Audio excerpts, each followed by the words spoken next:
예, 하나님의 말씀 요한계시록 22장 18절부터 보시겠습니다.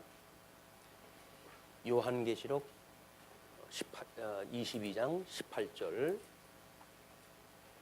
내가 이 두루마리의 예언의 말씀을 듣는 모든 사람에게 증언하노니 만일 누구든지 이것들 외에 더하면 하나님이 이 두루마리에 기록된 재앙들을 그에게 더하실 것이요, 만일 누구든지 이 두루마리의 예언의 말씀에서 제하여 버리면 하나님이 이 두루마리에 기록된 생명나무와 및 거룩한 성에 참여함을 제하여 버리시리라. 이것들을 증하신 이가 이르시되 내가 진실로 속히 오리라 하시거늘 아멘. 주 예수여 오시옵소서. 우리가 지난 시간 한 6개월 정도를 사도행전에 대해서 이제 확인하다 했습니다. 예수님이 구약의 언약대로 오시고 그리고 공생애의 생활입니다. 이 공생애를 우리가 지상사역이라고 이렇게 이야기를 했어요. 지상사역을 하시고 승천하실 때에 마지막 약속을 하셨는데 그 약속이 세 가지라고 이렇게 이야기를 했죠. 그래서 성령 강림, 그 다음에 땅끝까지 증인을 삼으실 것, 그 다음에 예수 그리스도의 재림, 이 세 가지를 약속을 갖다 했는데 우리 주님이 승천하시고 그리고 오순절이 이르게 되어졌을 때 약속했던 성령이 오셨어요. 그래서 이 성령 강림에 대한 약속이 성취가 되어졌습니다. 예수님이 승천하셨다고 하는 그런 확실한 증거가 되죠. 그리고 곧 성령의 감동을 받은 성도들이 권능을 입고 땅 끝까지 증인이 되어졌어요. 그래서 이 증인의 삶은 성령이 오시고로부터 시작이 되어져 가지고 우리 예루살렘, 그다음에 온 유다, 그다음에 사마리아, 그다음에 땅 끝까지 이르러 복음이 증거되어진다고 약속을 하셨는데 보통 뭐 유대까지 예루살렘, 유대 이렇게 했을 때 베드로를 중심으로 한 이런 그 사도에 의해서 복음이 증거되어졌고, 그리고 이방인 사도 바울을 하나님께서 세우셔가지고 이방인의 전도를 세우고, 그래서 우리가 로마 제국의 포로가 돼가지고 이제 그 로마까지 진입하는 것으로 해가지고 사도행전이 끝이 났어요. 자, 그런데 사도행전과 그 이후에 대한 우리 특강을 가지고 이제 바울이 어떻게 순교를 당했는지, 그리고 로마의 65년경에 이제 큰 화재 사건이 일어나는데 이걸로 인해 가지고 택한 백성들이 얼마나 심각한 환난을 당하는지에 대한 걸 우리가 확인하다 했습니다. 그리고 주 70년에 그 디토스 인간에 의해 가지고 결국 성전이 회파되어지는 이런 놀라운 사건까지 우리가 이제 공부를 갖다 했어요. 그리고 때가 약 95년이 되어진 거죠. 그러면 지금 이 로마 제국이 물론 이 우리 예수님이 태어나기 전 하스몬 왕국으로부터 로마 제국이 BC 63년경에 등장을 하게 됩니다. 그러니까 이제 로마 제국이 등장한 건 BC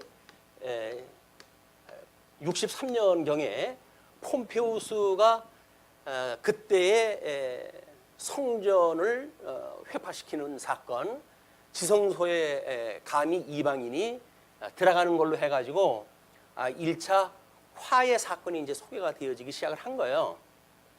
그러나 이제 그 하스몬 왕국이 그동안 그 네 왕들의 혼잡한 정치로 인해 가지고 결국은 뭐 네 나팔의 재앙을 우리가 이제 맛을 보아야 되겠고, 그다음에 BC 63년에 성전이 회파함으로 해가지고 1차 화가 진행이 되어지고, 그다음에 이제 우리 이 주 70년 이걸로 해가지고 두 번째 화가 진행이 되어진 겁니다. 물론 예수 그리스도가 죽으시고 살아나시는 이 사건이야말로 실체적인 이것이 셋째 화해되는 거예요. 이게 이 화에 대한 이야기입니다. 그래서 이 화가 있기까지 이스라엘이 구약에서 언약되어진 하나님의 나라라고 믿었던 유대인들에게 주어졌던 화, 이제 하나님의 나라를 착각하고 있는 사람들에게 주었던 화입니다. 그러나 예수님이 너희들이 성전을 헐라, 내가 사흘 만에 세우겠다, 이렇게 이야기를 했잖아요. 그래서 결국 예수 그리스도의 우리 유월절 어린 양으로 해가지고 제물로 돌아가시고, 그리고 이 제물로 돌아가시는 사건이에요. 돌아가시고 그 다음에 사흘 만에 사망 권세를 이기시고 부활하시죠. 이것이 성전을 갖다 다시 세우신 겁니다. 사흘 만에 성전을 갖다 세우시고, 그리고 승천을 갖다 하심으로 해가지고 이제 대제사장의 역할을 갖다 이제 감당을 하신 거예요. 그래서 예수 그리스도의 이 제사의 세 가지 조건, 이것이 영원한 하나님께 드시는 제사가 되어진 겁니다. 신령한 제사, 우리 주님께서 드린 제사인데, 이 제사의 사건을 성령이 오셨을 때 모든 사람들이 그 약속을, 예수님이 어떻게 돌아가셨고 구약 성경대로 어떻게 중보자가 되셨고, 그래서 그의 의를 통해 가지고 우리가 구원을 받았는가라고 하는 걸 깨닫고 사는 사람들이 지금 이 증인의 삶을 살아가는 것들이거든요. 그런데 이때 주 70년경까지 뭐 우리가 이렇게 아주 압축적으로 지금 이 극적인 사건들이 벌어지고 있을 때, 이런 때라고 한다면 다 누구든지 정신이 번쩍 깨어가지고 신앙생활 다 하죠. 그런데 우리 요한계시록을 마지막으로 해가지고 성경의 기록기가 끝나고 드디어 313년에 압제받았던 기독교가 이제 드디어 해 바깥으로 나오기 시작했다 해요. 그래가지고 엄청난 부를 이제 누리고 이렇게 살아가다가 결국은 종교가 타락하게 되어진 겁니다. 그것이 우리가 로만 캐톨릭의 중세의 어두운 문화였어요. 그거를 이제 종교 개혁자들이 다시 성경으로 돌아가자, 이렇게 압축되어져 있는 이 복음의 이 진리의 세계로 돌아가자라고 해서 종교 개혁이 일어났는데, 그로도 500년이 지나갔어요. 그리고 현재 오늘 평안할 때 지금 우리가 살고 있습니다. 그렇기 때문에 이 시대에 살고 있는 성도들의 환난이라고 하는 건 사실 없어요. 예수님 믿는다고 박혀있는 사람 아무도 없어요. 아직은 없어요. 그렇기 때문에 우리는 저 복음, 예수님이 하나님의 아들이심에도 불구하고 이 땅에 오셔가지고 십자가에 못 박아 죽으시는 이 엄청난 우리 이 영원한 사건이 우리 성경을 통해서 매일 확인함에도 불구하고 우리의 삶은 일상에서 여전히 믿는 사람이든 믿지 않는 사람이든 잘 먹고 잘 사는데 포커스를 맞추고 살아가는 거예요. 그러니까 우리는 환난에 대한 없는 이런 평안한 시대에 살고 있다고 하는 것이, 오히려 이때 살던 사람들은 깨어 근신할 수 있었죠. 이 어려운 시대니까. 근데 우리는 너무 평안한 시대에 살다가 보니까는 전부 잠이 들어 있어요. 그래서 저 복음을 싸구려 복음으로 우리가 전락을 시키고 예수님만 믿으면 구원받아라고 하는 이신칭의에 대한 교리를 자기 나름대로의 해석을 하기 시작을 해요. 그래서 우리 성화라고 하는 이 과정에 치열한 짐승 권세와의 싸움이 있음에도 불구하고 우리는 예수님만 믿으면 구원받는다고 하는 우리 종교 개혁자들이 주창을 했던 그 이신칭의의 10분의 1, 100분의 1을 자기 걸로 만들어 놓고 그걸 마치 신앙의 전부인 것처럼 착각으로 살아가는 거예요. 그러니까 어떤 그 분들은 그렇게 이야기를 해요. 하나님 나라 갔을 때 진정 성도들을 우리가 몇 명이나 만날까, 막 그런 그 회의를 갖다 가지고 이야기하시는 분들이 있어요. 왜냐하면 지금 전부 그냥 거칠애로 사는 거예요. 거칠애로. 주일날 됐으니까 교회당에 오고 뭐 거기서 뭐 우리 하나님께서 은혜로 해가지고 우리가 뭐 돈을 벌게 하셨다라고 하는 명보를 가지고 연보 얼마 하고, 연보는 먼저 하는 것이 아니라 우리는 남는 거 가지고 연보를 하잖아요. 이것이 우리 삶의 자세인 거예요. 우리들이 살고 나머지를 가지고 신앙생활을 해가는 일이기 때문에 우리의 전부, 우리의 온 몸과 마음을 다해가지고 과연 예수를 그리스도로 믿는가, 이거의 문제는 끊임없이 우리가 이 질문을 가지고 살아가야 되는 이 시대라고 보여집니다. 근데 마침 메타 성경을 우리가 재창을 했다 하고 통섭 성경 개론에 의해 성경 66권을 통전적으로 본다고 하는 그런 그 어떤 가운데에 지금 요한계시록을 우리가 이 95년경에 기록되어진 요한계시록을 강해하기 시작이 되어진 거예요. 앞으로 뭐 6개월 정도 진행이 되지 않을까 모르겠습니다. 그래서 우리 사도행전에 대한 거와 역사적으로 맞물려 있는 이런 걸 가지고 이제 요한계시록 우리가 공부해 들어가는 거거든요. 오늘은 서론이에요. 그래서 뭐 교재를 준비를 했다 하다가 한 책상에 두 분이 한 권씩만 보게 되면 15분이면 충분할 거다 해서 15분만 했거든요. 근데 모르겠어요. 아침에 보니까는 우리 청년부 끝나기 전에 다 끝이 난 걸로 봐가지고 청년부는 아무도 안 가지고 있는 것 같은데, 청년부야 요즘 뭐 SNS 그런 시대에 살고 있으니까 뭐 소위 말하는 카페인 시대에 살고 있는 거 아닙니까? 그렇다고 한다면 우리 교회에 있는 그런 모든 자료들이 다 거기 실려져 있어요. 그래서 확인만 할 마음만 있으면 다 보게 되어져 있어요. 그러나 그 시대에도 따라가지 못하는 분들을 위해 가지고 특별히 15분만 한 거예요. 그 이야기는 스마트 시대에 좀 뒤처져 있는 분들, 어디 찾아 들어갈 수도 모르고 전화는 다만 그냥 오고 전화는 통화용으로만 사용하시는 분들, 이런 분들을 위해 가지고 교재 15분을 만들었으니까 그렇게 배려 있게 쓰셨으면 좋겠어요. 예. 카페인 시대에 사는 분들, 충분히 거기에 적응하는 분들은 아직 미처 그걸 못 하신 분들이 있다고 한다면 교재를 그분들한테 양보했다 하는 것도 도움이 될 거라고 보여집니다. 물론 서론 부분에 끝나고 요한계시록 전체에 대한 그 기본에 대한 이야기이기 때문에 요한계시록 끝날 때까지 늘 지참을 하다 하시는 것이 유익하다고 생각이 드는데, 교재를 만든 저는 유익하다고 생각을 해서 만들었거든요. 근데 이걸 받아가지고 쓰시는 분들은 맨 뒤에다가 첨부를 갖다 해버리게 되면 요한계시록 끝날 때까지 한 번도 들여다보지 않는 이런 죽은 교재가 돼버릴 거를 저는 굳게 믿습니다. 왜냐하면 지금까지 그래 왔으니까 뭐 새롭게 이것이 어떤 공을 들여가지고 지금 어떤 세계를 우리가 만들었는지에 대한 관심이 별로 없으셔요. 그리고 그런 걸로 강의를 하게 되면 골치 아프다고, 왜 알아볼 수 없는 그런 걸로 이제 이야기를 해주냐고 그래가지고 오늘도 그거를 자료로 해서 보여드리면 어떨까 이렇게 생각을 했었는데, 근데 뭐 여기 노트북 어떻게 됐는지 뭐 인터넷도 안 되고 그래가지고는 그냥 아날로그식으로 하는 것이 우리의 그런 체질에 맞는 것일 거다 생각이 들어가지고 준비를 했다 했어요. 참고하시기 바랍니다. 그러나 이제 여러분들이 가지고 있는 교재는 흑백으로 되어져 있어요. 요 한 면에 샘플로 해서 칼라 하나씩만 내드리고 나머지 건 전부 흑백이에요. 저는 특별히 칼라로 해가지고 전부 준비를 했다 했습니다. 이건 강사용이니까. 이건 오늘 끝나는 대로 경매에다 붙일 거예요. 그럼 우리 청년부 중에 누가 이거를 선착순으로 해서 가져가시면, 예. 자, 그러면 우리 이제 이 교재로 해가지고 순서를 따라서 이제 공부를 갖다 할 겁니다.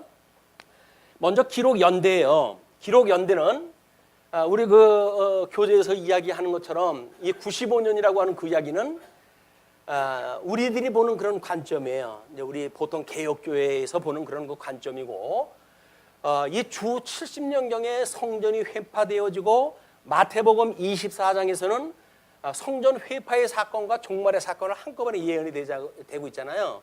그러니까는 마태복음의 24장을 근거로 해가지고 주 70년 이전에 기록되어졌다고 하는 조기 연대서를 주장하는 사람들이 있어요. 그런 그 사람들에 대한 이야기는 또 다음에 이제 지나가지고 다시 이야기할 경우가 있으니까, 그렇게 이제 연대설에 대한 거는 지금 우리들이 보는 95년 설과 70년 이전 설 두 가지 설이 이제 있다라고 하는 이야기입니다. 다음은 기록 배경이에요. 이때 이제 로마 제국의 도미티안이라고 하는 황제가 등장을 했을 때입니다. 물론 이 주 70년경에 뭐 디도라고 이야기도 하지만, 이 디도가 장군이었을 때 자기의 아버지가 로마 제국으로 다시 귀국을 하고 유대인들이 1차 항거주의 전쟁을 갖다 일으켰을 때 디도 장군이 들어와 가지고 주 70년에 성전을 완전히 무너뜨린 거예요. 그래서 돌 위에 돌 하나가 남지 않도록 하겠다고 하는 예수님의 그 약속이 성취가 되어진 사건이에요. 뿐만 아니라 다니엘서의 예를 들어가지고 뭐라고 예수님은 말씀하셨다 하시냐면 다니엘이 말한 바 가증한 것이 성전에 설 때에는 너희들이 이제 세상 끝날이 온 줄로 알아라. 그러니 이제 이것이 겨울에 오지 않도록 기도하라 이렇게 이야기를 했어요. 그런데 우리 아마 이제 우리 이제 중세기 이전입니다. 구약성경 이전 중간기에 있었을 때 165년경에 이제 그 수전 작업이 이루어지는데 그것이 이루어지기 전까지에 일어났던 그런 그 환란의 사건이 겨울에 오게 돼요. 겨울에. 성전에서 도망가는 사람들이 엄청난 고생을 갖다 하게 되어졌던 일이 있기 때문에 예수님께서는 겨울에 오지 않도록 기도하라라고 이야기했다 했는데 주 70년의 성전이 무너질 때 보니까 봄에 이것이 무너져요. 예수님의 그 약속대로 피할 자, 예수님을 믿는 자들이 예수님의 말씀을 인해 가지고 예루살렘을 떠나게 되어지거든요. 너희는 뒤도 돌아다 보지 말고 겉옷을 가지고 들어가지도 말고 도망을 가라라고 했던 그 말씀을 따라서 예수를 믿는 사람들은 그 예루살렘 성을 피하는데 유대인들은 여기서 성전을 지킨다고 민족주의적인 그런 금지를 가지고 이 성전을 지키다가 다 전멸을 당해요. 이것이 하나님께서 주시는 두째 화에 대한 끔찍한 사건들입니다. 이런 것들이 이제 보여지고 이렇게 성전 회파의 사건을 중심으로 해서 이제 기록 배경에 대한 걸 이제 우리가 이야기를 하다 해요. 이럴 때 이런 도미티안이 황제가 돼가지고 이 황제를 우상화, 이 황제 우상화를 갖다 하는 극에 달한 그 시기입니다. 그래서 우리 가끔 가다가 뭐 지금도 모초에 가게 되면 죽은 대통령의 어떤 제사를 드리는 그런 사당을 만들어 놓고 그러기도 했잖아요. 이것들이 이게 죽은 사람들을 뭔가 신성시하는 이런 것들이 인간이 가지고 있는 본성이에요. 그렇기 때문에 보통 도미티안 이전 사람들은 사후에 뭐 이제 그 결의를 갖다 해가지고 우상 숭배를 갖다 했다든지 이렇게 했는데 도미티안은 지가 살았을 때 자기를 숭배화하기 위해 가지고 금과 은으로 해가지고 신상을 만들어서 로마 자기의 그 시에다가 그 뭐 설치도 하기도 하고 또 뭐 자기 아들이 죽었을 때 그를 신성실로 해가지고 제사를 드리도 한다든지 이런 그 일들이 만연했을 때예요. 그러니까 우리는 저 하늘에 계신 이 승천을 갖다 하고 우리 하나님 보좌 우편에 앉아 계신 이분을 우리가 대주제라고 이렇게 이야기를 하잖아요. 대주제. 만사와 만물을 지금도 다 하나같이 통치하시는 예수님이 우리의 구주라고 하는 걸 믿는 사람들과 그렇지 않은 사람들은 그때 이 세계의 왕이 가지고 있는 왕권, 이 짐승 권세에 고개를 숙이고 살 수밖에 없는 거예요. 이제 우리는 신앙생활을 하면은 끊임없이 두 가지 갈등이 있습니다. 우리들은 짐승 권세가 유혹하고 있는 거에 우리가 머리를 숙이고 살아갈 것인가? 아니면 아니야. 나의 주인은 우리 주님이야. 라고 해서 저 보이지 않는 예수 그리스도를 믿는 믿음을 가지고 과연 세상을 거슬려 살아갈 것인가? 라고 하는 것은 우리 선택의 문제예요. 물론 우리 주님께서 주시는 믿음에 속한 일입니다. 그래서 우리 주님께 우리가 끊임없이 기도할 일이 이 일이라고 보여져요. 그래서 이런 그 정치적 배경 가운데 기록 목적에 대해서 보통 구약 성경을 이제 우리가 이야기했을 때 모형적으로 설명되어진 것이 구약 성경 아닙니까? 그러면 선민국가가 세워졌을 때 이 선민국가가 이제 우리 여기서 뭐 창건이 되어졌지만 분국이 되어지고 급기야 바벨론의 포로로 끌려가고 회복이 되어지는 이런 이스라엘 역사서의 네 가지 큰 주제가 이 네 가지라고 이야기를 했어요. 이거는 예수 그리스도의 강탄과 예수 그리스도의 강탄, 예수 그리스도의 고난, 예수 그리스도의 죽으심, 예수 그리스도의 부활 이것에 대한 예표적인 사건이라고 이렇게 이야기를 했어요. 역사를 통한 이야기예요. 역사를 통해 가지고 세상 사람들 사는 역사를 이야기한 것이 아니라 그 세상 사람들이 다 체감하고 살 수 있는 그 역사의 이야기를 가지고 우리 주님이 어떻게 오셔서 돌아가실 것인가를 설명한 복음의 내용이란 말이에요. 그 복음의 내용이 발견이 안 되고 거기서 온통 세상 살아가는 뭐 요령이나 여기서 이야기를 한다든지 뭐 이렇게 하니까 이게 하나님 앞에 순종을 하니까 잘 됐고 뭐 불순종하니까 망했고 이런 개념이 아니라 여기서 지금 선민국가라고 하는 그런 그 이야기는 하나님의 나라에 대한 약속이기 때문에 우리 예수님이 그의 나라와 그의 의를 이제 이루실 분이거든요. 그래서 이 나라와 의로 오실 분에 대한 걸 예표적으로 보여줬고 우리 주님께서는 오직 너희는 그의 나라와 의를 구하라 이렇게 이야기를 했잖아요.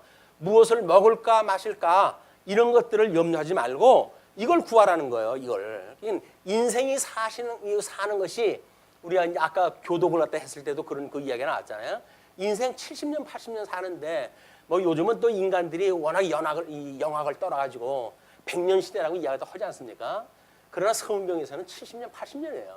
그 이유는 늙어가지고 별 볼 일 없이 사는 시간들이거든요.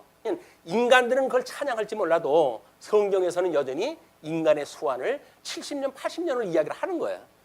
우리는 그걸 갖다 보고는 70년 80년 100년 시대인데 과학의 승리로 우리가 이렇게 지금 하나님의 그 말씀보다 더 승한 삶을 사는데 무슨 말입니까? 라고 하는 사람들은 이분을 믿지 않는 거예요.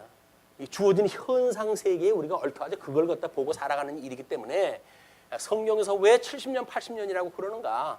왜 우리가 그렇게 그냥 날아가던 인생이 끝나버리고 마는가라고 하는 그 이야기는 인생은 잠시 왔다가 하나님이 어떠한 분인가를 깨닫고 이분을 경외하기를 배우기 위한 삶이지 이것이 아니라 여기서 무언가를 우리가 누리고 또는 성취하고 이런 개인의 역사를 하나님께서 우리한테 보여주는 역사가 아니에요.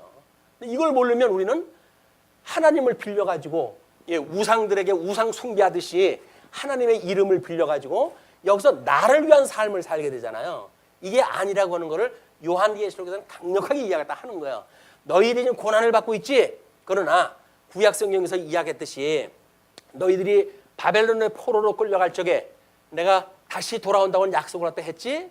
그것이 남은 자라고 이렇게 이야기해요. 남은 자. 하나님께서 이스라엘 백성들을 청함을 받은 사람들은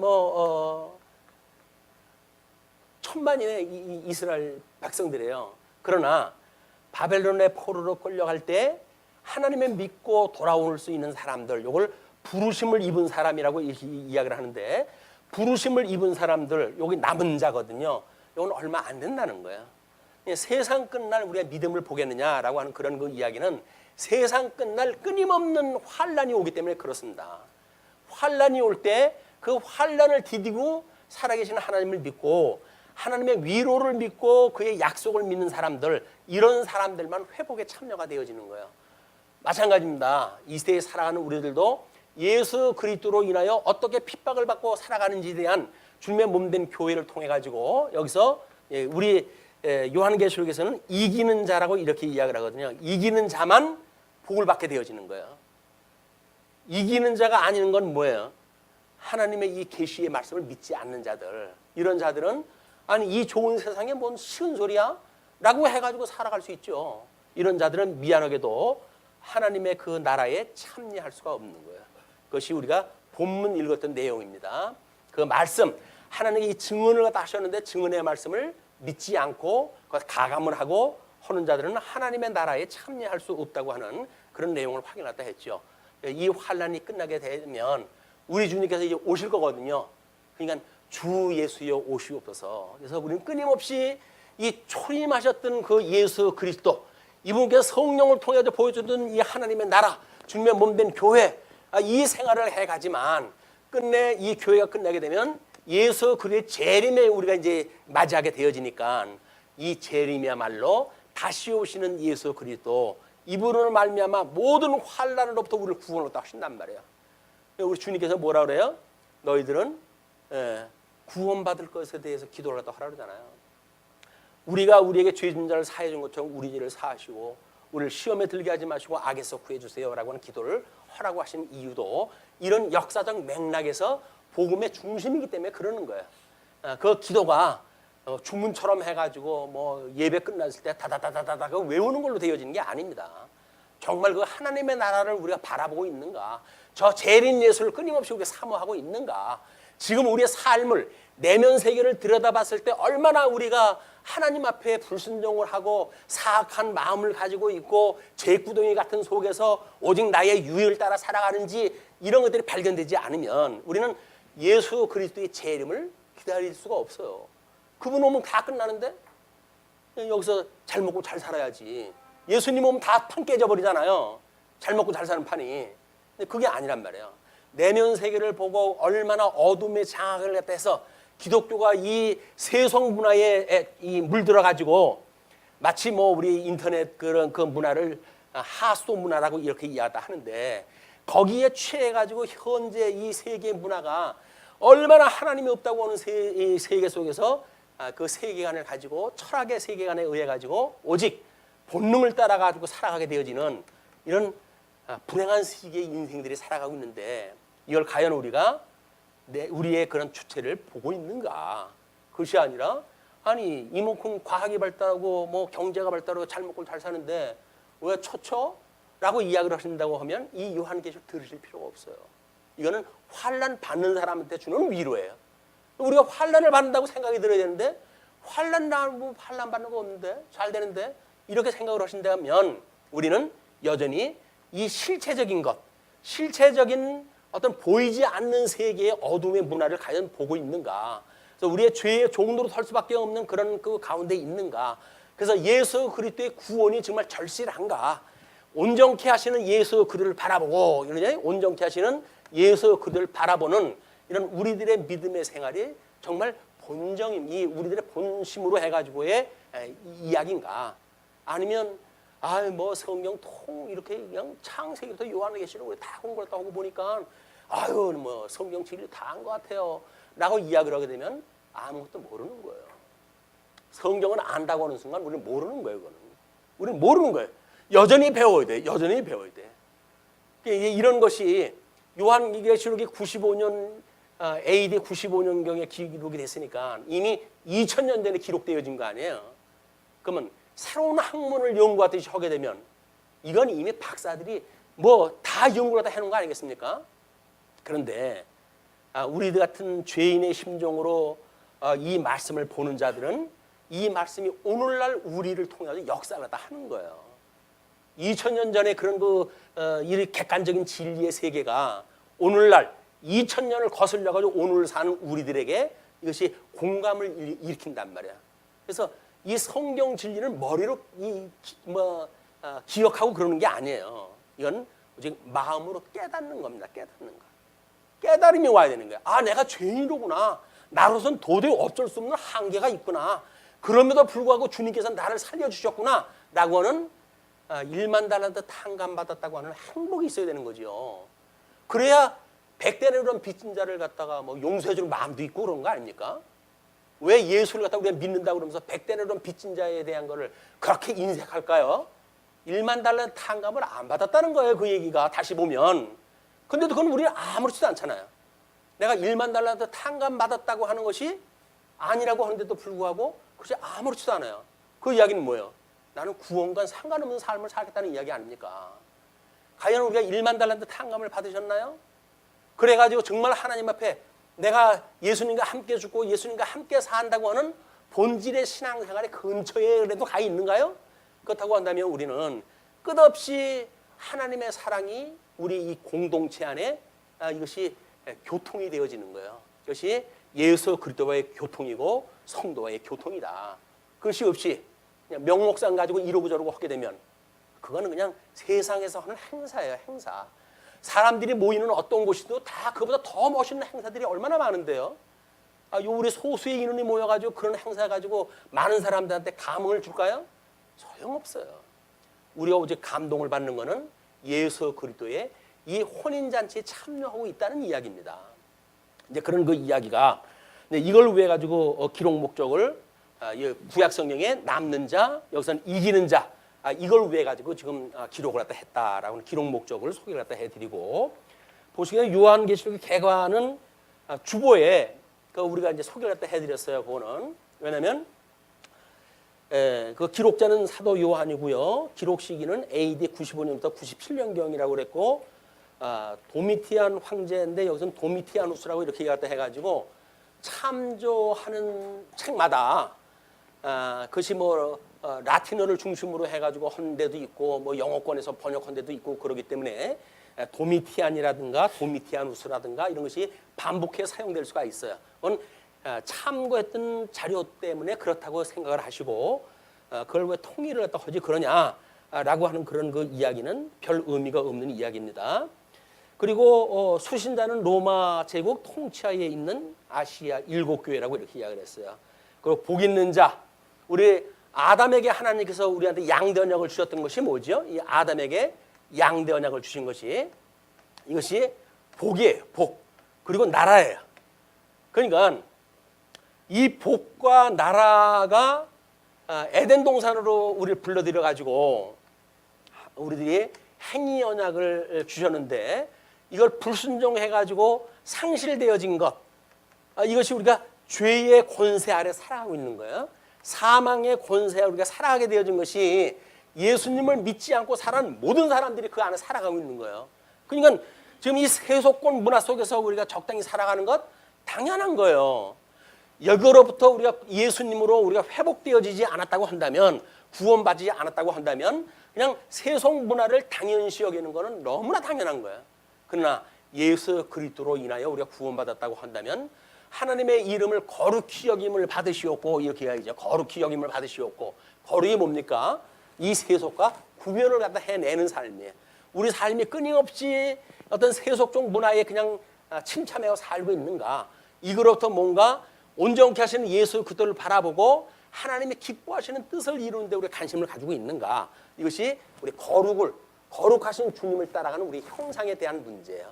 그런 그 문제이기 때문에 지금 그 복 있는 자에 대한 건 매우 중요한 일입니다. 여기서 물론 뭐 어떤 이단자들은 자기가 이긴 자 이렇게 해가지고 무슨 뭐 재림 예수라는 등 뭐 이런 그 주책 없는 이야기 다 하는데 그런 사람들은 전부 이단들이에요.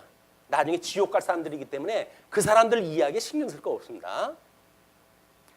자, 이제 오른쪽에 보시게 되면 요한에 대한 그런 그 소개를 갖다 잠깐 해드렸고, 그 다음에 지금까지 소개됐던 예수 그리스도의 마지막 약속에 대한 그 내용이 소개가 되어졌고, 요한계시록의 역사적 배경에 대한 것이 소개가 되어졌습니다.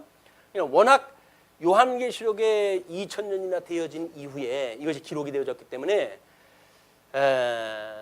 종교 개혁 당시까지만 하더라도 요한계시록을 번역하는 일, 해석하는 일은 매우 조심을 갖다 했어요. 그래서 요한도 우리 칼빈도 전 성경을 다 주석을 갖다 하다가 요한계시록에 가가지고는 3장까지밖에 하질 않았어요. 나머지 거는 너무 뭔가 이게 선문답 같은 이야기가 돼가지고 이제 망설였거든요. 매우 참 뭐 우울한 책이다라고 친구한테 편지를 갖다 보내기도 했다고 그러는데, 얘는 성경 우리 요한 내용 이 요한이 성경의 그 열린 책을 갖다가 받았을 때 하나님께서 그걸 먹어버리라고 이야기를 해요. 그 먹어버리 그 봉합하지 말고 먹어버려라 그 얘기예요.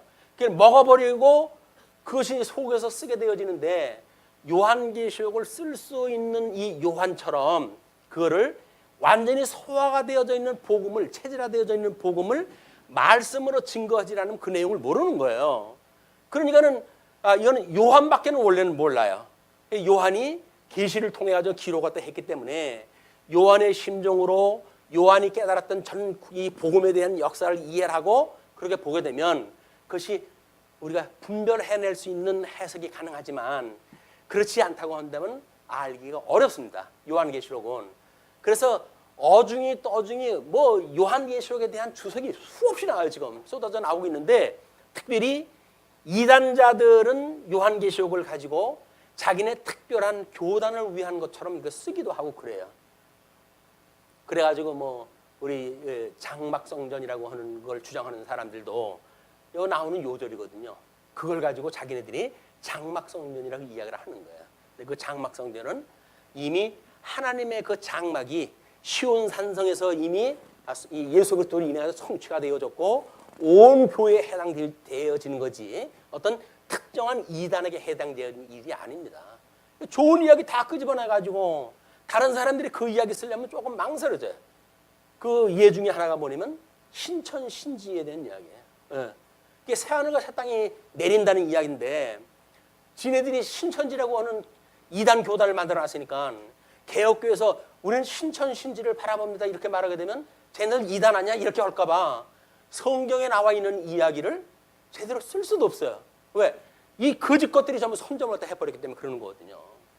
그런데 그걸 깨트려버릴 이유가 있죠. 그걸 어떤 성경 구절 몇 개를 가지고 설명하기에는 그렇지 않습니다. 그래서 성경적 계시관을 옆에다 소개를 해드렸어요. 그 요한계시록 해석 방법의 유형이 오래된 거나 만큼 여러 가지로 나뉘어지게 되는데 과거적 해석 방법이 있어요. 이건 자유주의자들이 보통 쓰는 방법이기도 합니다. 자유주의자들은 천국이 없다고 하는 사람이죠. 예수님이 제 이름을 갖다 믿지 않은 사람들이에요. 그렇기 때문에 주로 이 주 70년경에 이것이 다 이루어졌다라고 하는 걸로 이제 설명을 하는 사람들이거든요. 근데 놀라운 거는 뭐 우리 그 사가들의 기록 내용을 봤을 때 주 70년 성전 무너졌을 때의 그 사건들이 요한계시록에 설명되어진 내용하고 너무 비슷한 게 많아요. 그러니까 이걸로 설명을 했다 할 때는 아주 찰떡구멍처럼 맞아요 이게. 그렇기 때문에 그것도 일리는 있는데 이렇게 되어지는데 그렇지는 않습니다. 이게 전부 다른 걸 거기다 근거로 돼 있기 때문에 그래요. 또 하나가 우리 미래적 해석입니다. 이거는 근본주의, 세대주의자들이 이제 주장하는 일인데 이 자들은 우리 이 하나님의 섭리하시는 역사를 7,000년 역사로 나눠놔요. 그래가지고는 21세기에서부터 이제 마지막 그 시대가 열리는 겁니다. 그래서 그걸 종말 시대라고 이렇게 이야기를 하는데 그걸 통해서 보여주는 것이 우리 휴거론을 주장하는 근본주의의 그런 그 논리예요. 그거는 이제 그런 여러 가지 그 오류가 있게 되어져 있습니다. 그다음에 상징적 해석이 있어요. 신비자들의 이제 주장인데 뭐 이단들이 특히 그래 끌어다 쓰기를 갖다 좋아하죠. 왜냐하면 전부 상징적 용어로 되어져 있거든요. 그리고 이걸 우리는 요한 묵시록이라고 이렇게 이야기를 할 정도예요. 묵시록이라고 하는 그 이야기는 하나님께서 뭔가를 환상으로 보여주는 거 아닙니까? 환상이라는 이야기는 뭐예요? 그림으로 보여주시는 거예요. 그림으로. 환상이니까 어떤 형태가 그림으로 보여지는 거 아닙니까? 이걸 요한이 받아가지고 글로 써가지고 편지를 보냈으니까 이 그림 문자가 글 문자로 바뀌어가지고 가는 동안에 여러 가지 상징적 표현이 나오고 그러니까는 사람들은 그거를 자기네들의 필요한 대로 그저 갖다가 쓰게 되어지는 것이 상징적 해석이기도 합니다. 그 다음에 개혁주의에서는 보통 역사적 해석을 쓰게 되어지는데요. 이거는 초림 사건서도 재림 때까지의 역사로 전부 봐요. 이렇게 되어지게 되면 우리 예수님이 이제 이 성경 기록이 끝났고 그 다음에 2000년간이나 우리 성경 특별 계시가 끝난 상태에서 일반 계시로 이루어지는 역사 아닙니까? 거기에서 뭐 저 초대교회에 있었던 종교 전쟁에 대한 것들 또는 종교 개혁 때 일어났던 종교 개혁 어떤 그런 전쟁의 이야기들 이걸 전부 예를 들어 가지고 접목을 시켜 놓은 거예요. 근데 이거는 사실이 맞지를 않습니다. 그리고 특정한 사건을 특별 계시에다가 만약에 집어넣어 버리게 되면 그 특별 계시는 이 일반 계시를 지목하는 걸로 돼 버리잖아요. 그런데 특별 계시는 그렇지는 않습니다. 그래서 특별 계시라고 하는 그 이야기 성경적 계시관을 소개해 드렸어요.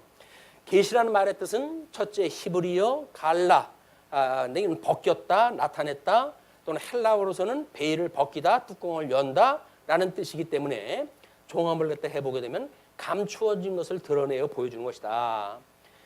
계시의 구분은 첫째 방법으로는 자연 계시와 초자연 계시로 구분되어지고 성격상으로는 일반 계시와 특별 계시로 이제 구분이 되어집니다.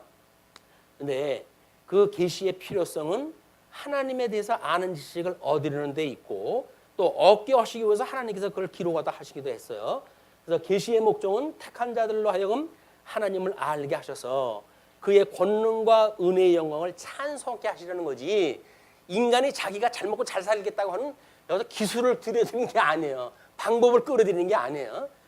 뭐 요즘은 우리 뭐 로마 신화라든지 뭐 그런 그 신화를 뭐 자동차에다가 이름으로 보통 쓰잖아요. 그게 전부 자기 그 차를 갖다 선전하는데 도구로 사용하다 하는 거야.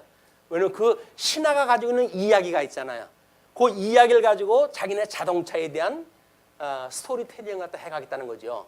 영업에다 이용을 갖다 하는 이런 그 일들이 만들어지는데 성경은 그걸 인정하지 않습니다. 그래서 목적은 하나님의 영광 계시라고 한다면 그 필요성은 인간에게 하나님을 깨달아 알게 하시기 위한 그런 그 필요가 있다. 계시의 시기는 첫째 일반 계시는 창조로부터 종말 때까지고 둘째는 특별 계시는 타락 후부터 성경 기록 완료까지. 이 특별 계시의 기간은 요 95년 해서 성경이 완성된 이유는 성경에서 말하고 있는 예언, 성경에서 말하고 있는 꿈에 대한 이야기, 성경에서 말하고 있는 방언에 대한 이야기, 이런 부분적으로 알고 부분적으로 행하던 모든 계시 활동이 중지가 되어지는 거예요. 왜? 성경으로 완성이 되어졌으니까. 성경이 완성되어져까지는 하나님께서 부분적인 걸로 우리 알 수 있도록 해가시죠. 그러나 완전히 이 계시가 되었을 때는 더 이상 이상한 초자연 방법으로 가르쳐 주시지 않는다. 이걸 우리가 확실히 알아야 돼. 그래서 성경 이 원리를 해석을 하게 되면 이 성경 해석의 원리에 가지고 일반 역사가 다만 해석이 되어지는 거야. 아, 주님께서 이렇게 하신다고 그러더니 이것이 우리들이 살아가는 이 현장 속에서는 이렇게 이루어가시는구나 라고 하는 걸 짐작을 하고 예측하고 또 그래서 우리 대책을 세우고 이런 그 일들이 가능하지만 직접적으로 그걸 향해서 가르쳐주는 일은 없습니다. 그래서 우리들의 해석 방법을 따로 기록했다 해서 해석 방법이 일반 구분한 방법대로만 놓게 되면 상대적인 걸로 갈 수가 밖에 없잖아요. 그냥 여러 개 해석 방법 중에 하나일 수밖에 없잖아요. 그래서 그래가지고는 안 되겠다. 그래서 이걸 종합적으로 이제 했어요.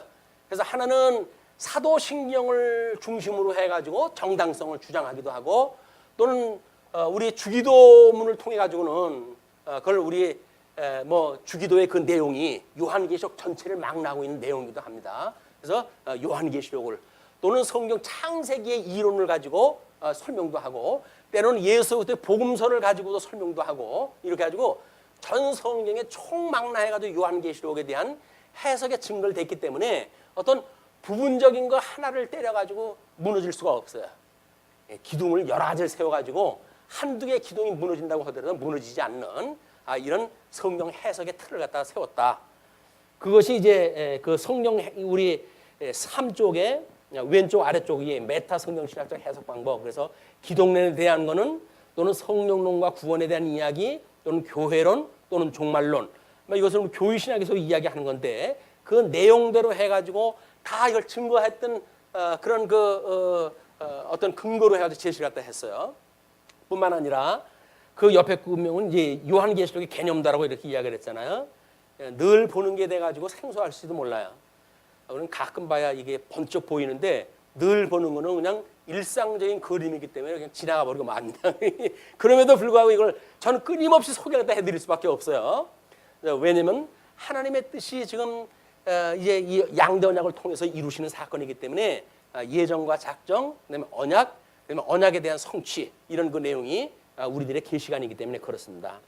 그래서 성경 요한계시록의 그 구조와 함께 맨 밑에 창세기를 예를 들어 가지고 아담에게 양대 언약을 하신 것을 요한계시록에서는 의와 나라 성취로 해가지고 증거가 되어졌다.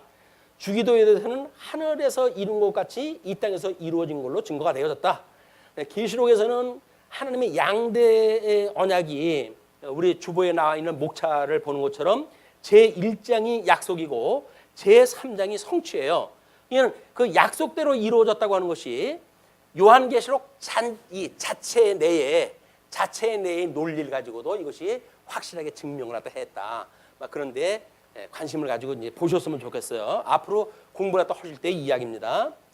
그래서 이 언약 성취사적 관점으로 본 창세기와 요한계시록이라고 이제 그림을 그려드렸어요. 이 4쪽에. 그래서 창세기는 시작이고 요한계시록은 마침인데 창세기에서 하늘과 땅에 대한 이야기는 요한계시록에서 새 하늘과 새 땅으로 이야기가 되어졌고 빛이 있으라라고 하는 그 이야기는 영광의 빛으로 해가지고 소개가 되어졌고 사탄의 등장은 사탄이 결박당하여 이 불못에 던져지는 사건으로 해가지고 증거가 되어졌고 에덴의 상실은 상실한 에덴의 회복을 가지고 증거가 되어졌습니다.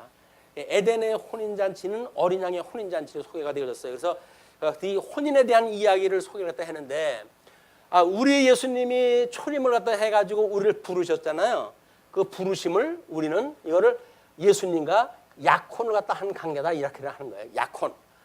유대 나라에서는 약혼을 하게 되면 아버지의 허락과 동시에 약혼이 떨어지게 되면 이제 신부집에서 잔치를 갖다 하고는 신랑은 아버지께 가요.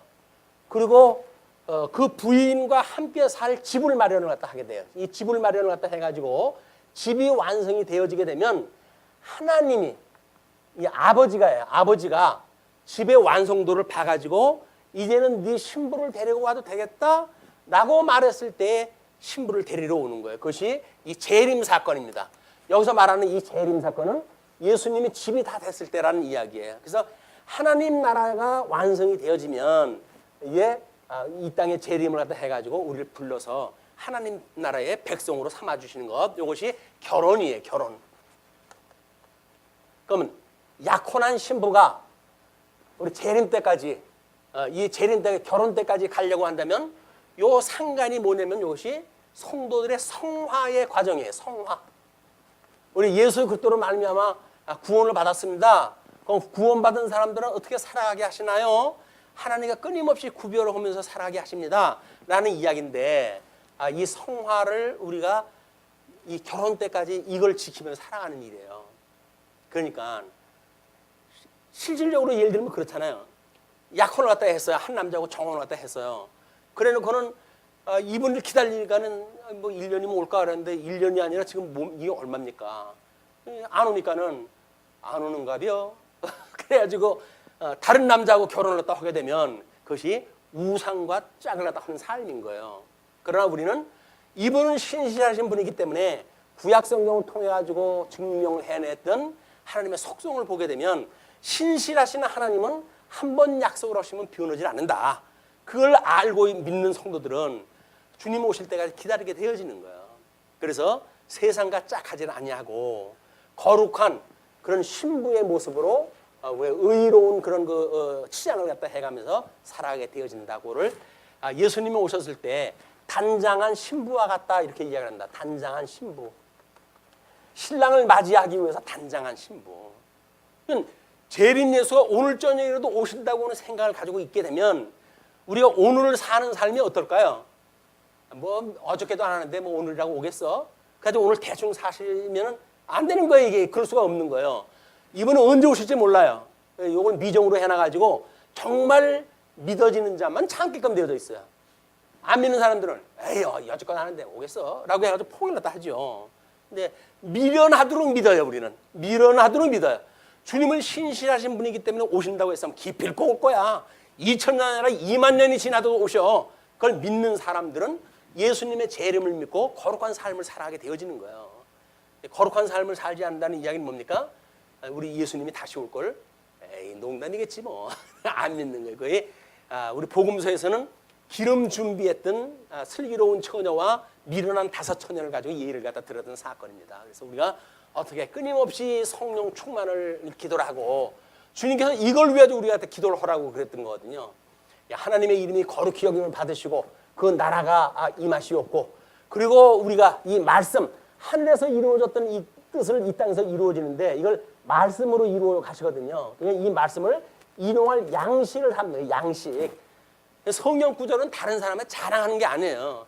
아니 나는 몇십 독을 갖다 했다는 등 그게 뭐 중요한데요.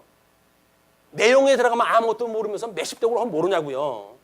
그 양식이 되어지는가가 중요한 거예요. 피가 되고 살이 되어지는 내 삶에 거룩한 삶을 살아가는 데 필요한 양식이 돼야지.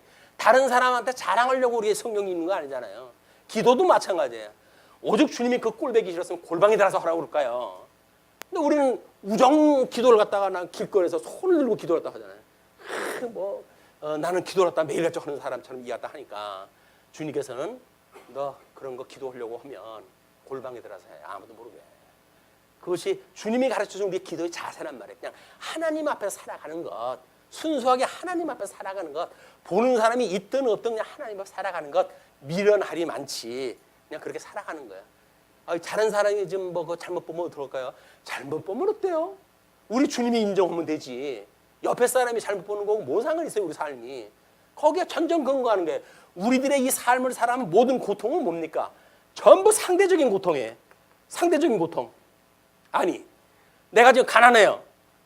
자기가 가난하면 하나님 앞에 하나님 그래도 이 가난한 그 삶이라도 주님을 믿고 살아가니까 너무 감사합니다. 이렇게 가면 은혜 아니겠어요? 옆에 사람 보니까 너무 부해. 왜 쟤는 부자고 나는 가난합니까? 해가지고 시비를 하나님 앞에 걸기 시작을 하게 되면 그거는 이미 상대적인 걸로 해가지고 자기가 피폐한 삶을 살 수밖에 없어요. 패배주의 이걸로 해가지고.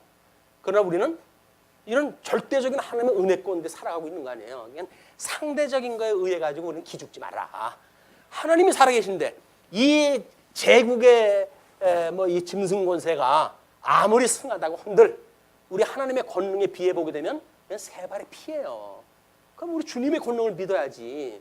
이걸 보고는 엄에 기죽어 해가지고 살면 여기서 엄에 기죽어 하고 사는 거예요. 그냥 우리 기죽을 필요가 없어요. 아, 우리 아버지가 하나님인데 천지를 지으신 분이 우리 아버지인데 근데 여기서 뭐가 기죽어요? 그냥 내가 지금 가진 거 없어도 다 내 거예요. 나 먹고 사는데 필요한 것만큼 다 준비하셨던 하나님의 거다. 그걸 믿는 넉넉한 신앙생활을 지금 요한은 지금 이 탄압받고 있는 환난 가운데 있는 성도들한테 그걸 알려주는 거예요. 너희들 황제 앞에서 지금 이 시험 든다고 해가지고 거기에 매이면 안 돼. 우리 주님은 필시 오시고 너희들을 환난으로부터 구원할 거야. 라고 하는 걸 지금 강력하게 주장하고 계시다. 그것이 이제 다른 사람들은 그렇게 이야기를 해요. 전 성경의 결론판이 요한계시록이다. 또 요한계시록은 모든 성경의 저수지다. 뭐 이런 표현을 하거든요. 왜냐면 요한계시록에서 사용되어지는 모든 용어는 구약 성경의 요절을 그대로 다 차용을 다 써요. 왜냐면 그때는 신약 성경이 없을 때니까. 그러니까 구약 성경이 이렇게 모형적으로 보여줬는데 완벽하게 예표로 보여줬는데 우리는 그걸 믿어 라고 하기 때문에 구약 성경을 근거로 해가지고 전부 그 농구를 갖다 잡습니다. 이거는 그것이 지금 시대에 이루어지는 것이 아니라 구약 시대 때 예표로 보여준 역사가 이러하듯 오늘을 살아가는 우리들의 역사도 이러하니 너희들은 염려치 말고 나를 믿으라. 그 이야기예요. 자, 그렇게 해가지고 이제 전성의 결론판 요한계시록이 있고 또 신구약 성경의 저수지인 요한계시록을 이렇게 이야기를 했죠. 그래서 1장에 대한 전체 내용을 우리 양대 언약에다 이야기를 하고 2장에 대한 건 섭리사예요. 예수 그리스도의 죽으심과 그다음에 우리 하나님께서 그를 그냥 거기다 죽게 내버려 두질 않냐고 이를 살려내시잖아요. 그게 우리 믿는 믿음이라니까요. 복음이라는 게 뭡니까? 예수님이 십자가에 못 박아 죽으시지만 사망이 그를 그냥 감당할 수가 없기 때문에 사망이 내보낼 수밖에 없어요. 하나님이 그를 살리셔서 하나님 보호자 우편에 앉으신다. 이걸 믿는 사람들이 하나님 나라에 우리가 같이 살게 되어지는 게 나중에 복음을 믿느냐 안 믿느냐는 뭐 우리가 여기서 뭘 하느냐라고 하는 개념이 아니에요. 이런 복음을 우리가 깨닫고 있는가에 대한 이야기입니다. 그리고 이제 그 3장에 하나님의 양대 언약 그 완성이라고 하는 그 이야기는 성취 사건. 그래서 이기는 자와 또는 남은 자 그 사건에 대한 성취로 해가지고 설명할 때가 됐어요. 그리고 설명했던 것처럼 이스라엘의 결혼 풍습을 가지고 또 이게 설명할 때 했어요. 그리고 요한계시록의 구조 그것만 가지고는 이제 아래 그 그림을 보시게 되면 1장이 하나님의 양대 언약 그 약속을 했다고 그랬잖아요. 그 약속을 한 것이 우리 아담에게 했던 그 약속에 빨간 걸로 해서 화살표 표시를 했죠. 그 다음에 제3장에 대한 거는 성취 사건, 에덴의 회복을 통해 가지고 성취되었다고 해서 빨간 표를 또 해놨죠. 그리고 나머지 역사가 제2장 그 하나님의 사역을 통한 영광인데 계시를 통한 영광, 권능을 통한 영광, 재앙을 통한 영광, 진노를 통한 영광이라는 이야기예요. 그래서 그 요한계시록 구조라고 하는 옆에다가 제가 이 가로를 넣고 설명을 해놨죠. 하나님은 영광 계시하는 게 목적이에요. 그렇게 했을 때 택한 백성들한테는 징계를 주시고 택자들에게는 징계를 주셔요. 징계. 그리고 불택한 백성들은 징계가 아니라 완전히 징벌입니다. 징벌. 이 징계를 주시는 택자들은 하나님이 우리들을 책망을 주실 때마다 이런 깨달음이 와요. 깨달음. 아, 하나님이 나를 사랑하시기 때문에 지금 이런 책망을 주시는구나. 이걸 깨닫게 되어지는데 징벌 받을 자 이런 사람은 영원한 지옥에 갈 사람들이기 때문에 이건 깨달음이 없어요. 이런 것이 택한 백성과 다르다. 그리고 성경에서는 택한 백성들, 징계가 없는 성도는 택한 백성이 아니라고 이야기를 해요. 그냥 택한 백성은 뭐라고요? 끊임없이 징계가 있어야 돼요. 아니 아들이 잘못하는데 아이 뭐 잘못하는데 뭐 그렇게 살다가 뭐 지 먼대로 살다가 가겠지라고 말하는 건 사랑하는 자녀에 대한 예우가 아니잖아요. 그래서 사랑한다고 한다면 책망을 해줘야 돼요. 너 그러면 못 써. 라고 이걸 또 따끔하게 해줘야 되는데 그렇지 않고는 그냥 내버려 두니까 이거 뭐 택한 백성인데 뭐 창세전에 다 하나님께 언약하시고 언약대로 이루어가시고 하게 하시는데 뭐 내가 뭘 한다고 해서 구원받겠냐 하지 않는다고 해서 멸망받겠냐 이렇게 해가지고 시건소리 하는 사람들은 깨달음이 없는 거예요. 그래서 징벌 받는 사람들과 동시에 지옥에 가는 일이기 때문에 끊임없이 우리는 징계를 기뻐해야 돼. 하나님께서 우리 시험을 주시면 기뻐해야 돼. 환난 날에 기뻐하라. 그것도 어떻게 기뻐하라? 온전히 기뻐하라는 거예요. 왜? 우리에게 환난을 주시게 되면 내가 주님 안에 있구나 라고 하는 확신이 오니까 우리는 거기서 기뻐해야 되는데 환난 오게 되면 주님은 뭐 어떻게 이렇게 나한테 이럴 수가 있어요. 입장 바꿔놓고 생각을 해보세요. 내가 택한 백성인데 이렇게 해가지고 하나님 속이 시원합니까? 라고 하나님 앞에 우리가 대든다고 한다면 하나님의 뜻을 모르는 거예요. 하나님은 사랑하기 때문에 그러는 건데. 그래서 이스라엘 백성들이 끊임없이 여기서 그걸 갈등을 갖잖아요. 하나님 우리를 사랑합니까? 내가 너를 사랑하지. 뭘 사랑하는 것이 이렇습니까? 그러니까 하나님이 내가 에서는 미워하고 야곱은 사랑했잖아? 라고 해가지고 우리 사랑을 이야기를 하신단 말이야. 사랑이라고 하는 건 이런 어려움과 함께하는 거지. 좋은 거 단물만 빼먹고 사는 게 이게 사랑을 하는 게 아니에요. 어떻게 우리가 이 환난에 함께하는가라고 하는 그런 의미를 보셨으면 좋겠어요. 그다음에 이제 요한계시록의 그 주님께서 가르치신 기도 6쪽입니다. 거기 요한계시록에 스토리텔링이라고 써놨어요. 기가 막히게 제가 이거 스토리텔링을 찾아낸 거 아닙니까? 고심고심해가지고 그래가지고 주님께서 우리한테 이 기도를 가르쳐 주셨는데 어느 때 쓰라고 이 기도를 가르쳐 주셨을까? 요한계시록의 이야기더라고요. 구원받은 백성들이 우리 주님 오신 날까지 어떻게 뭘 기도하며 살아갈 건가에 대한 이야기예요. 그러니까는 천상에서 이루어진 건 뭡니까? 아버지의 이름이 거룩하게 여기시고 그 나라가 임하시옵고 이 아버지의 뜻이 하늘에서 이루어진 것처럼 이 천상에서 이루어진 것처럼 이것이 천하계에서도 이 땅에서도 이루어지다라고 우리가 구하는 거예요. 이 땅에서 이루어지는 걸 믿는 것이 말씀으로 계시되어진 사건 아닙니까? 이것을 양식으로 주시고 양식을 받게 되어지게 되면 그 다음에 우리는 이 구속에 대한 이야기 아니에요. 끊임없이. 그러니까 우리가 우리에게 죄진 자를 사하여 준 것처럼 우리 죄를 사하시고 이렇게 기도를 갖다 되어지는 거예요. 다른 사람 용서 안 하고 용서해달라는 건 전부 부도예요. 무슨 말씀인지 알죠? 우리가 구원받는 기도를 갖다 할 때는 다른 사람을 용서하고 구원을 갖다 기도를 갖다 해야지 다른 사람을 용서하지 아니하고 형식적으로 뭐 기도한다고 해서 하나님께 들어주시지 않는단 말이에요. 우리가 우리에게 죄진 자를 사해 준 것처럼 1만 달러 탕감 받았던 것을 우리가 시인하는 것처럼 시인하오니 우리의 죄를 용서해 주세요 라고 하는 이야기예요. 그렇게 하고 그 죄를 사시고 이 사랑하는데 끊임없이 여기로부터 시험에 들게 하지 마시옵고 가난하다고 시험에 들지 마시고 건강이 약하다고 시험에 들 것도 없고 여기서 예수 믿는 사람이 왜 그래요? 그렇게 말하는 사람 앞에 시험 들면 안 돼요. 그럼 복음 모르는 사람이 그렇게 이야기를 하는데 복음 모르는 사람이 말하는 걸 가지고 뭘 그걸 탓하십니까? 복음 모르는 사람은 그렇게 살다 가시는 거예요. 그러나 우리는 뭐예요? 주 안에서 주님께서 이런 어려운 일도 주시지요. 그러나 힘내세요 라고 위로가 돼야지 뭐 형제끼리 서로 살아간다면서 너 믿는다는 게 뭐 그러냐 해서 손가락질하고 뭐 뒤에서 후욕이나 하고 이거는 택한 백성이 아니죠. 우리는 끊임없이 시험에 들지 않도록 기도할 때 해야 돼요. 그리고 이 사망 권세가 주장하고 있는 이 악으로부터 우리를 구원해 주세요. 이것이 우리들의 늘 기도할 내용이에요. 이걸 기도했을 때 하나님이 보여주는 모든 것들이 이 나라와 그다음에 권세와 그리고 이 영광이 이게 영원히 아버지의 거라는 거예요. 그걸 찬송하고 사랑하는 우리 삶이. 그러니까 예수 믿으면서 사는 삶은 쉽죠. 왜? 그냥 주님께서 믿음 주신 애들 믿으면 되니까. 억지로 세상 논리에 끼워 맞추려는 게 힘들지. 그냥 주님께서 순전한 마음으로 내가 너 구원해 줄게. 그러니까 아이고 아멘 하고 그냥 기쁘게 받으면 되는 거예요.